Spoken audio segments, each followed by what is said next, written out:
Hi, my name's Karen Serfis. I'm the Executive Director of A-Home, Arlington Home Ownership Made Easier. I've been working with first-time homebuyers for about 23 years. So I've seen the whole change of the market, the whole everything. And I'm going to talk about it from more of the perspective of the people that I work with, as opposed to all these ideas that Michelle and Eric have talked about. Talk about some Arlington County programs. Who do these programs benefit? What does the future look like if we don't do anything? And also I'm going to talk about our organization's role in homeownership education. Arlington has a bunch of different programs, and we've already mentioned a couple of them. I've been working primarily with people at the 80% of area median income and below, so really not the middle, but the people that are really kind of on the cusp. They're almost at that 80%. I work with people through the Virginia Housing Development Authority and their programs, which are they go up to 120% of area median income, but they also go all the way down to 60%. And I'm going to talk about some workforce housing programs. Actually, and I thought about being really clever, but I decided not to do this. Rest in Peace 2018. Right now, we've had this Live Near Your Work program since 2003, and this particular funding cycle, which started July 1st, it's not being funded. So hopefully it will be funded in the future. And then I'm going to just talk a little bit about some affordable dwelling units. So who has benefited from Arlington County programs? Well, the program has been in existence since 1984. About 540 households have purchased under the MIPAP, the Moderate Income Purchase Assistance Program. Prior to 2009, we were providing up to $25,000. At one point it was 10, well first it was 5, then it was 10, then it was 15, and then it ended at 25. And so we were actually helping about 20 to 30 people a year back before 2009 in purchasing a home. It was sort of an extra boost to get you into the home. And then in 2009, the program was changed and it became a shared appreciation program where the county actually provides a loan up to 25% of the purchase price of the home. And when the property is sold, the owner has to share their equity with the county. So there's no interest, no principal payments, nothing. But then when you either refinance or you sell your property, then you have to give a share, the 25% share of the net profit back to the county. So when I first started doing this wonderful job, people were actually able to buy, I know they're not duplexes, whatever you want to call them. I still call them duplexes. A lot of the people we were helping were buying duplexes. They were buying small, little, tiny houses with 2 bedrooms, sometimes 3 bedrooms, and some townhouses. So in 2000, prices started going crazy. 2005, 2006, things went berserk, and people were no longer able to buy these simple single-family duplexes, townhouses. So we started shifting towards the condo and started helping people purchase condos. Today, it's only condos. And I met with a family on Friday. It was a couple with 2 children, and the father was a parking lot attendant making minimum wage. The wife was working at, she works at the Goodwin House. She's some sort of a caregiver, and she makes like $14 an hour. And they're like, we want to buy a house in Arlington. And I was like, oh my gosh, I have to go through this conversation all over again. I said, you know what, I'm just going to tell it like it is. What you can afford is most likely a 2-bedroom condo, if you can even find a 2-bedroom condo in your price range, because their income was around $50,000 total. So they're looking at maybe, even with MIPAP, maybe 200, maybe a little bit more. They were very good. They had $4,000 saved. They had very little debt, but I was like, I don't even know if you can find anything. Anyways, so I feel like I'm always the bearer of bad news. So I also wanted to show you a little bit about what's going on with MyPap. Not a happy chart. So 2011, we were helping 8 people. This is after the whole shared appreciation thing finally came into fruition. 2012, it was like 3 people, 1 person, 2 people. There were some issues actually because of some rules in the way AHC was the entity, the other nonprofit that was actually doing these loans, and there were some regulations that how nonprofits actually did loans. So there was a period there where there were no loans being made. And then they got approved in 2014 and started making loans again, and then no more money. So then we had a couple years of no more money. And then last fall, actually, the program started up again. And it should actually be going like this. But as of June 30th, there were three households who had been able to use the program. And it's pretty much like 1 household a month that's able to actually use MyPap. So it's a little sad. Affordable dwelling units. So every once in a while, there's a developer that puts up a brand new condo, and then they have some set-asides that are for up to 80% of area median income. So back in 2005, we had the Sierra condos. And when we did those earlier ones, we were actually allowing the folks to use the down payment assistance program, the MyPap, to purchase. So it made it really easy.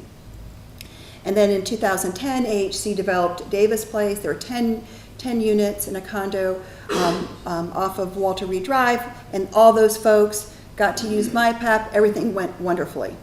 In 2017, we're like, okay, we have limited resources.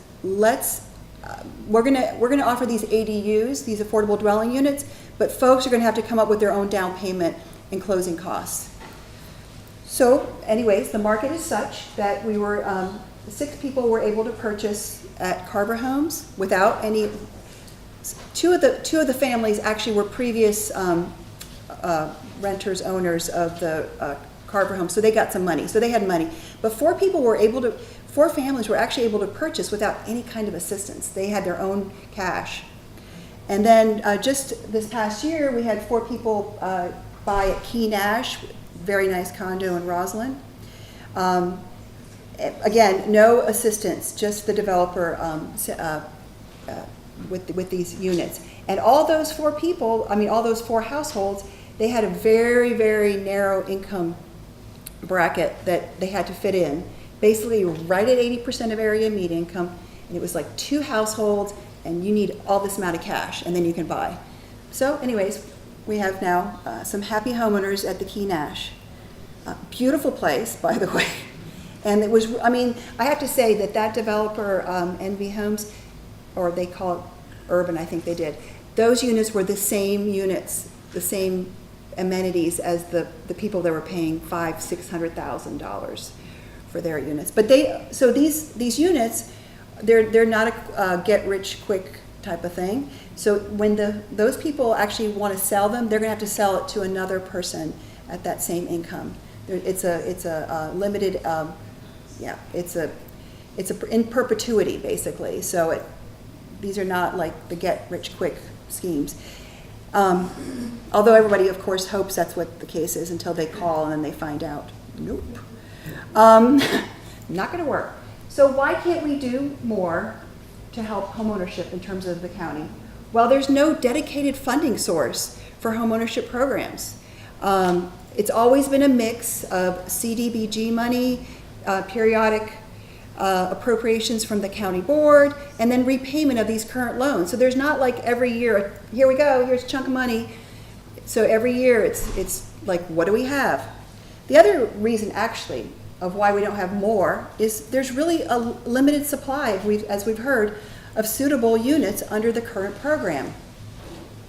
So both VHDA, the Virginia Housing Development Authority, and Arlington County, the limit for all these programs is $500,000.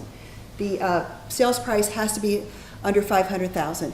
So on Friday, yesterday, I was like, okay, let's just see, let's do a check on the MLS. Let's just see how many units are for sale under 500,000. And I took out the co-ops at River Place, and I took out the folks that are at the Jefferson, because I thought, you know, that's not really our market, especially the Jefferson. So I thought, let me just take those out. So I took those out, and we have 167 units available for purchase under 500,000 in Arlington County. Of those, only 10 are fee simple, detached, or duplexes, townhouses. I thought, oh great, there's 10 of them under 500,000. So then when I started digging deeper, the homes that are actually available for people to purchase, between the ages of 29 years old and up to 73-year-old homes. These are not new homes. And the other thing that was really strange about the whole of these 10 homes, they've all been on the market for 3 months or longer, which is weird. So, like, what's going on? Well, a couple of things are going on. A lot of them are in really poor shape. They're overpriced, basically. Like, even if it's a detached home or a duplex, it's 800 square feet, like for a $500,000 home. Like, anyways, and they were a mix of 2 and 3 bedroom. There was nothing over 3 bedroom. So if you're a big family, like a family size, whatever, 8, I mean, I don't think there's that many of those around, you can't find something. You basically can't find anything right now. And then I kind of did a breakdown, like trying to figure out, like, okay, let's look at a breakdown of the units under 500,000. Nothing under 100,000. Okay, sorry for those folks. Between 100,000 and 200,000, 14 condo units available in Arlington. Then we get to a few more, 200,000, 337 units. Then it becomes a little bit of a better story. Between 300 and 400,000, there's 61 units, and then 400 to 500, there are 56 units. So most of the folks that we're actually being successful with are buying in the $300,000 to $500,000 unit. The other thing about sales prices is that you don't realize that a lot of these units are in really old buildings, and the condo fees are horrendous. So the average condo fee in Arlington right now is about $484 a month. So what does that translate into how much less you can afford? So for every $100 you pay in condo fee, that's $20,000 less that you can afford when you're buying a home. And then I just looked at some of the other averages. $397 approximately for a 1-bedroom and $530 for a 2-bedroom. So the lowest priced home in Arlington that I was looking at had a $480,000 condo fee, and it was a 1-bedroom. I was like, oh my gosh. So what are some other factors and why we're not able to help more people? A lot of people don't really like that shared appreciation model of when they are using MyPap, that they're going to have to give back some of their equity. They just think that they should just be able to make money off of this stuff. Another factor is there's really very few affordable dwelling units that are being set aside every year. This year we had 4, last year we had 6, next year we have quite a few more on the horizon. We're just helping a small number of people every year. And then of course the Arlington County's Linear Work Program is not funded for this current fiscal year.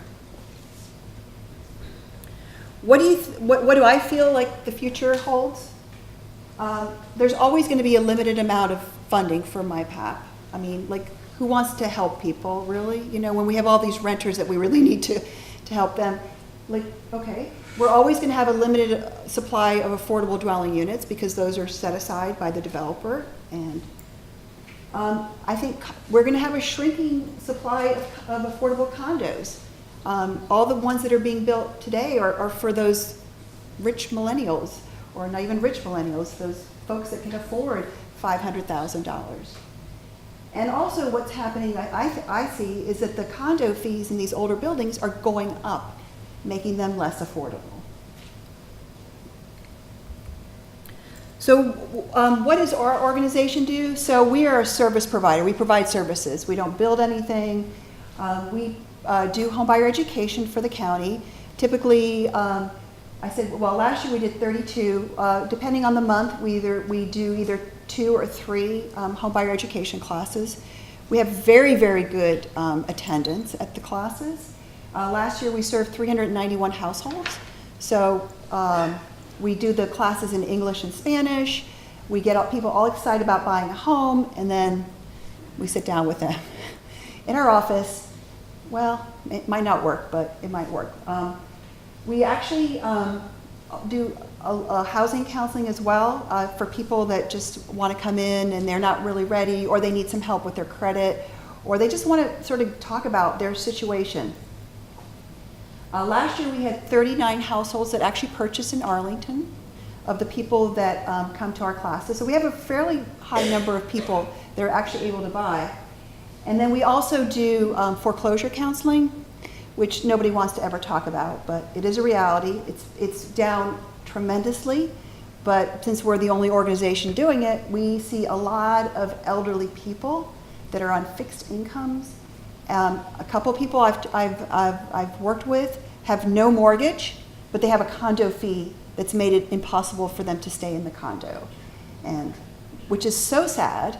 And we always try to find a way for some of these people to take advantage of Arlington County's tax relief programs. It's like, yeah, go to Human Services, get all the assistance you can get so that you can pay your condo fee so that you can stay in your property. And some people actually, a lot of seniors are also renting out rooms. One woman I'm working with right now, she is living in her living room, and she's renting out she has a 2-bedroom condo. So she's living in her living room. I don't know if she put up something or what. And then she's got 2 renters in her 2 bedrooms. It's a 2-bedroom, 2-bathroom condo. So people are doing all kinds of creative ways so that they can stay in this community. And a lot of people, especially elderly people, want to stay here because of transportation. They want to be able to get to work. They want to go see their friends. They know everybody in the building, etc. So I know that's not the missing middle part of it, but it is a reality that we should think about when we move forward.